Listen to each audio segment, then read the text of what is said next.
नमस्कार, मी प्रशांत चोयेकर. आवाज इंडियामध्ये आपल्या सर्वांचं स्वागत आहे. खरं तर शासनाच्या वतीने जनतेला कायमच त्रास द्यायचा प्रयत्न केला जातो. आज कोल्हापूर जिल्हाधिकारी कार्यालय या ठिकाणी ऊस वाहतूकदारांचं 3 दिवस झालं आंदोलन सुरू आहे. या ठिकाणी 3 दिवस झालं अन्नत्याग आंदोलन सुरू असूनसुद्धा प्रशासकाने कोणतीही दखल घेतलेली नाही. कारखानदारांच्याकडून ऊस उत्पादकांच्यावर अनेक वेळा अन्याय होतोच, दराच्या बाबतीत अन्याय होतोच, मात्र ऊस वाहतूकदारांच्यावर सुद्धा अन्याय केलेला आहे.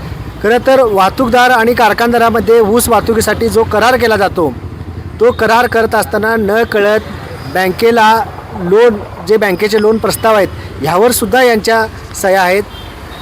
जवळजवळ बहुतांशी 80%च्या वर वाहतूकदारांच्यावर कर्ज आहे आणि यांना ते माहितीसुद्धा नाही. परस्पर मुद्रा लोन, शासकीय योजनेच्या विविध प्रकारचं कर्जाच्या रूपातील लाभ उठवले जातात आणि ही गोष्ट कधी लक्षात आली यांच्या की यांचं सिव्हिल खराब कशामुळे झालं याचा शोध घेतला. त्यावेळी यांच्या लक्षात आलं की कारखान्यानं यांचं कर्ज घेतलं आहे. माझ्यासोबत सर आहेत. सर, काय सांगाल याच्याबद्दल? मी महाराष्ट्र राज्य ऊस वाहतूकदार शेतकरी संघटनेचा अध्यक्ष आहे. मी गेले 5 वर्षे गोरगरिबांच्यासाठी अहोरात्र प्रयत्न करतो आहे आणि अशा वेगवेगळ्या आमच्या ऊस वाहतूकदारांच्यावर अन्याय झाल्यानंतर तिथं आम्ही आवाज उठवण्याचं काम करतो. सगळ्यात महत्त्वाचं, आम्ही ऊस वाहतूकदार म्हणजे एक अगदी थर्ड क्लास नाही, मिडल क्लास नाही, आम्ही अगदी सामान्य घरातील माणूस आहे आणि एखादा ट्रॅक्टर पाळायचा म्हणजे एक हत्ती पाळण्यासारखं आहे. आणि कारखानदारांनी काय केलं की सुरुवातीला टोळ्या त्यांनी पुरवत होते आणि नंतर ते आमच्या वाहतूकदारांच्या माथ्यावर मारून टाकले. आणि जे करार ऊस वाहतुकीचा आणि तोडणीचा जो करार करतात त्यावेळी हे कारखानदार 100 सह्या करून घेतात. त्यात कोणत्या कागदावर काय आहे माहीत नाही. सुरुवातीला इंग्लिशमध्ये, काही कन्नडमध्ये असे फॉर्म त्यांचे आहेत.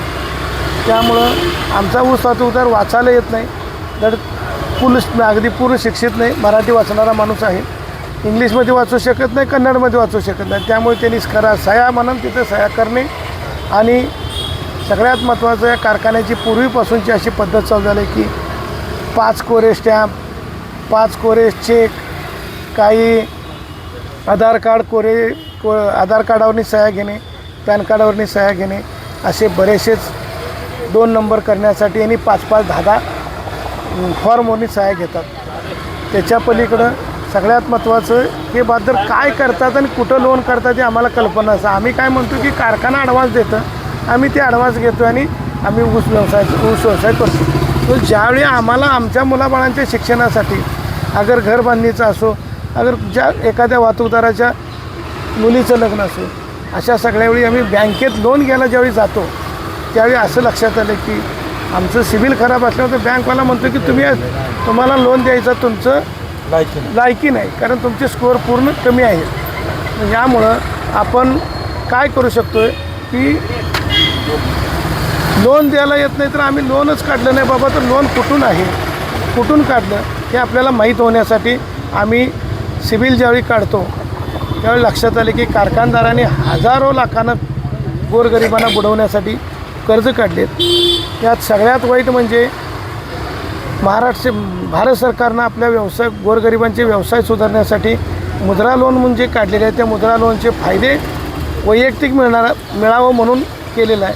परंतु हे धनदांडगे कारखानदार आमच्या गोरगरीब ऊस वाहतूकदारांचा वाहतुकीचा व्यवसाय दाखवून त्याच्यावर मुद्रा लोन उचलले आणि त्याचा सगळा नफा ते उचलून आणि काही लोकांचे लोन परतफेड केले, ती अगदी OTS करून, म्हणजे आम्हाला ते सिबिलमधनं पूर्ण सत्यानाश करून ठेवलेले.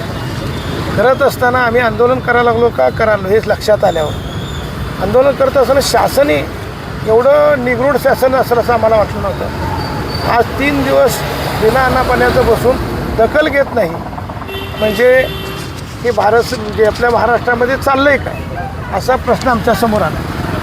वाहतूक सर्वाधिक जास्त कुठल्या कारखान्याने गैरफायदा घेतला आहे? आता सगळ्यात महत्त्वाचं वाईट म्हणण्यासारखं आलं आहे की कर्नाटक राज्यातून महाराष्ट्र राज्यामध्ये बिझनेस करायला येऊन 4-4, 5-5 कारखाने चालवतात की आत्मी शुगरवाले. त्यामध्ये आत्मी शुगरवाल्यांनी एवढा वाईट अन्याय केला आहे लोकांच्यावर की महाराष्ट्रामध्ये महाराष्ट्रातल्या शेतकऱ्याचा ऊस गाळणार, महाराष्ट्रातच ऊस वाहतूक करणार आणि त्या वाहतुकीचे कराराला कागदपत्र घेऊन यांनी कर्नाटक राज्यामध्ये एक नामवंत 2-3 बँकेमध्ये लोन उचलायला गेले आणि ते याचा फायदा त्यांनी सगळा उचलून लोकांना OTS केले. तसाच आपण महाराष्ट्रामधल्या 150 कारखान्यांनी काही HNT लोन उचललेत, काही मुद्रा लोन उचललेत. त्यामध्ये महाराष्ट्रात करणारे लोक भेटले, परंतु हे बादर महाराष्ट्रातून कर्नाटक काढणारे हे भेटले समोर. त्यामुळं महाराष्ट्रात जवळजवळ ऊस वाहतूकदाराला वाली नसल्यामुळं, आजपर्यंत पूर्ण शिक्षित नसल्यामुळं त्यांना सगळ्या देशोधडीला लावणारे साखर कारखानदार कधीही मागं पडू शकले नाहीत. कोणती संधी घावल त्या संधीनं आम्हाला अडचणीत आणून ठेवली. या ऊस वाहतूकदारांच्या वर 18 लाखापासून कोट्यवधी रुपयाचं कर्ज कारखान्यानं काढलेलं आहे आणि या ऊस वाहतूकदारांना माहितीसुद्धा नाही. कारखानदारांचा इतका निर्घुरपणा आता समोर आलेला आहे. समोर येऊनसुद्धा कारखानदारांच्याकडून यांना धमकी करण्याचा प्रयत्न केला जातो आहे. इतकंच नाही, ही ज्यावेळी उघडकीस आलं त्यावेळी अन्नत्याग आंदोलन 3 दिवसापासून सुरू आहे. मुंबईत अधिवेशन सुरू आहे, मात्र या गोष्टीकडं कुणाचंही लक्ष नाही. माझ्यासोबत आहेत एक ज्येष्ठ वाहतूकदार, त्यांच्या नावावर सुद्धा कोट्यवधी रुपयाचं कर्ज काढण्यात आलं होतं. काय सांगाल मामा? हे बघा, माझं नाव मारुती शामराव एकशिंगे, राहणार निघलो तुम्हाला. मी तोडणी कंत्राटदार असून माझं 2 ट्रॅक्टर कारखान्यात असून माझ्या नावावर नाबार्डमधलं मी कर्ज काढलेलं आहे आणि माझ्या गणेश मारुती एकशिंगे जे मी नाव काढलेलं आहे. जवळजवळ दोघांच्या नावामुळे जवळजवळ 70 ते 80 लाखाच्या पुढं कर्ज त्यांनी काढलेलं आहे. आणि ते कर्ज आम्हाला समजलं कसं, आम्ही कुठल्याही बँकेत प्रकरण करायला गेलो तर ते आमचं शिबिर आमचं बरोबर निघेना, आम्हाला बँकेत दारात उभा राहून देणार, तुम्ही बाहेर जावा म्हणायची. मग आम्ही असं का वेळ आले म्हणून ते चौकशी केली. मी ऑनलाईनला चौकशी केली तर माझं ते मोदीचं मला पैसे 2,000 रुपये येतील त्याची वाट बघत मी बसायला, का तर दुसरीकडे कुठं काही पैसे मिळाले नाहीत म्हणून. तर ते मी चौकशी करायला गेलो, ते पैसे ह्याला गेले, कॅनडा बँकेला गेले रायबागला. तिथं गेलो आम्ही. तिथं आम्ही बापले दोघं तिथं जाऊन तिथं चौकशी केली तर ते म्हटले ते नाव सांगितलं ते आले म्हटले, त्यातलं काय कारण आम्हाला काय समजेना. ते किती आलं ते 25-30 हजार रुपये तिकडं गेलेलं होतं. 3 वर्षाचं 3-4 वर्षाचं पैसे. मग पुन्हा आम्ही ते म्हणते पैसे काढाबद्दल काय करायचं, पुस्तक मागायला. पुस्तक नाही म्हटलं आम्हाला दिलेलं. हे कसं आलं तर ते म्हणते कारखान्याकडं तुमचं कर्ज आम्हाला आम्ही घेतलेलं आहे, दिलेलं आहे. मग ते आम्हाला कर्ज तिने ते फोटो घेतले, पुस्तक दिले. मग पुन्हा पुस्तकावर फोटो मागले 7-8 वर्षातलं फोटो. आत्ताचं चालूचं फोटो पाहिजे म्हणते. मग आता आम्ही चालूचं पैसे फोटो काय दिलेत आणि मग आम्हाला त्याने 20-22 हजार रुपये आमच्या खात्यावर होतं. ते थोडं दिले 5-6 हजार रुपये नंतर देतो म्हणते. ते आम्ही नंतर काढलं. मग हे आम्हाला हे नाबार्डचं कर्ज जे प्रत्येक ट्रॅक्टरवाल्याच्या नावावर काढलेलं आहे. एकच नाही, जे बांबवड्याला अथनी शुगर हे कारखान्याला जेवढं ट्रॅक्टर आहेत तेवढ्या सगळ्यांच्या नावावर आहेत. एकाच्याही नाव कुणाच्या नावाचं नाही. का? ज्याला डोळा आहे त्यानं बघितलं, डोळं नाही तो आंधळाच बसला आहे. मला डोळा आलं म्हणून मला दिसालं, एवढंच आहे. खरं तर साखर संचालक कार्यालय हे नावापुरतंच आहे. जे काही शासकीय परिपत्रक आहे त्या परिपत्रकानुसार त्यांची वागणूक अजिबात नाही.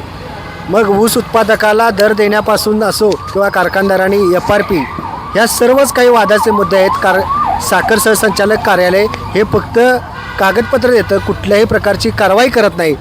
या ऊस वाहतूकदारांनी अनेक वेळा साखर सहसंचालक कार्यालयाकडे तक्रार केली, मात्र कारखानदारांना कुठल्याही प्रकारची कारवाई केली नसल्याचं आता निदर्शनात आलं आहे. तुम्ही काय सांगाल सर, तुमच्या बाबतीत काय घडलं? आज या ठिकाणी आपण गेले 3 दिवस महाराष्ट्र राज्य ऊस वाहतूक संघटनेचं अन्नत्याग आंदोलन पुकारलेलं आहे. त्या आंदोलनाला आज 3रा दिवस. साखर कारखानदारीतला महत्त्वाचा घटक म्हणजे ऊस वाहतूकदार, कारखान्याचा आर्थिक कणा. कारण ऊस वाहतूकदारांनी ज्यावेळी ऊस पुरवण त्याचवेळी हे कारखाने चालतात आणि हे महत्त्वाचा घटक असून देखील आजपर्यंत त्यांना टोळ्यांच्याकडून, मुकादमांच्याकडून अगदी कोट्यवधी रुपयाची पारंपरिक फसवणूक ही व्हायला लागलेली आहे. आणि त्या मुकादमांना आजपर्यंत कुठेही कायद्याच्या चाकोऱ्यात त्यांना घेतलं जात नाही. त्या फसवणुकीच्या विरोधात त्यांच्यावर गुन्हे दाखल होत नाहीत.